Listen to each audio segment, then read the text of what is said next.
What's happening, Panda Nation? Peter Von Panda here. I want to show you something, and it's mine. Mine.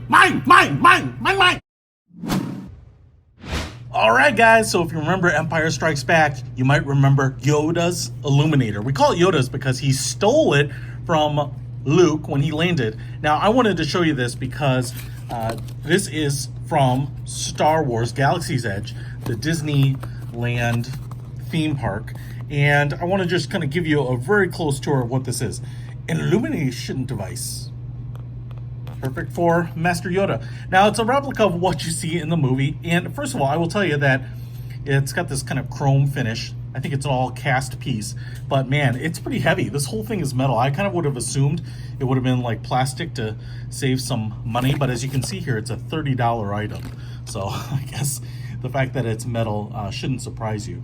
But it's definitely weightier than I expected. It's kind of got the space station-like look to it, but seems to be pretty accurate to what was on screen. Now, I want to show you exactly how it operates, too. You can see how you've got the tube up here and then a little LED light under a little plastic lens. Now, there is a little Phillips head screw, and that's what, tightens this sucker down. And I want to show you, I've gone ahead and loosened it.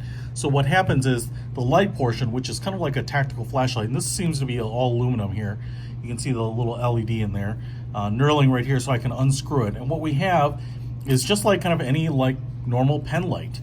And we have 4 of these batteries, which are LR41s. They kind of fit into this little plastic sleeve, and it's only open on the bottom. So you can see that it's a little lip up the top so that things don't come flying out. And then there's a spring to create that connection. And just like a flashlight, the more you tighten it down, it gets to a point where the connections are made. It looks like there's a little O-ring right there too. And the light turns on. So I'm gonna just show you that here.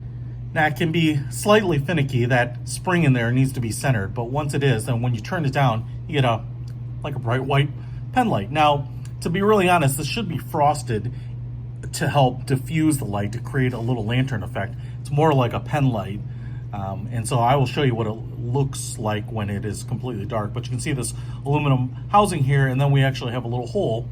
So I have a feeling this is kind of a modified, cheap, like pen light. It's gonna be hard to see is there's a little slot that this falls into. And so I'll see if I can demo this. But if I put it in like this, it won't go in any further. But if I kind of spin it, there, it finds its opening, and then we'll go in it. Now, what ends up happening is I can twist this top without moving that bottom. So I can turn it on and turn it off. I can also take the screw now and tighten this in so this won't fall out. I suppose this is probably the best way to manufacture it. I would love to see a version that was toolless, but now it won't fall out, obviously, as I dump it upside down, but I can unscrew it or screw it and tighten it down. So that's what it looks like when it's working. Now, let's see how well it works in darkness. All right, so I'm sitting here, not in total darkness. I have a light in front of me that's still on, but I'm gonna turn on the lantern here. And as you might be able to see, it's more of a pen light than a lantern, right? It's not illuminating me very well. So in terms of an actual camping lantern, I think you can save yourself about $20 and get a serious lantern. This one does work as kind of more of a pen light, but I certainly would not put this on the table to play cards with or eat a meal. I mean, kind of looked cool in the movie, but isn't really very functional. It's kind of cool to have it though. Hey, I see these things online. I picked this one up on eBay, but there's a lot of Star Wars merchandise which you can enjoy by visiting the link in the description below and pick it up and turn your whole house into the Star Wars galaxy. Peter Von Panda, out!